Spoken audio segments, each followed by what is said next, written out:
Well, a story we brought you last night about former State Superintendent Ryan Walters handing his staff even more bonuses when he went out the door has a lot of you talking tonight. Many of you ask, how was it even legally possible for Walters to pay out those bonuses time and time again using your tax dollars?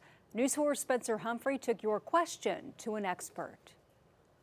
These are just a few of the comments and questions some of you posed after watching our latest report about former State Superintendent Ryan Walters Tuesday night, asking how could any of this even be legal? In case you missed it, on Tuesday we brought you records showing Walters paid his executive assistant a $15,000 taxpayer-funded bonus payment during his last week in office. That assistant, by the way, attended McAllister High School while Walters was a history teacher there. We also reported Walters paid his press secretary, who'd only been on the job 2 months, a $10,000 performance bonus on his way out the door. That's on top of countless other unexplained massive taxpayer-backed payouts we've been telling you Walters gave his other top political staff while in office. So as to your question, how could Walters legally do any of that? Well, former Assistant State Attorney General Tim Gilpin isn't so sure he could. You know, large bonuses, terrifically large bonuses for state employees just really doesn't pass the smell test. But when you start giving people thousands of dollars in bonuses as they're on their way out the door,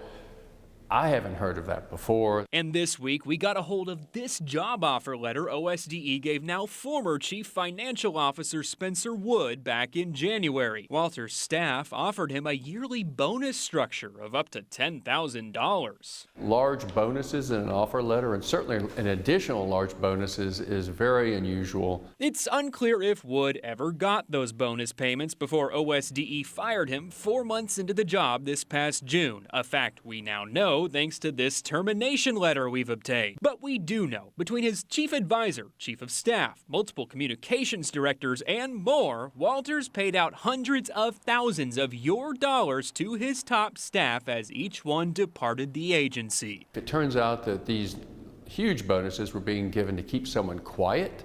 That could raise a legal question. If it turns out that the large bonuses were given because he has a personal relationship with these people and not based on performance, well, that raises an issue too. And in Gilpin's eyes, this all warrants an investigation. I was an assistant attorney general for Oklahoma, and I've never heard of anything like this before then.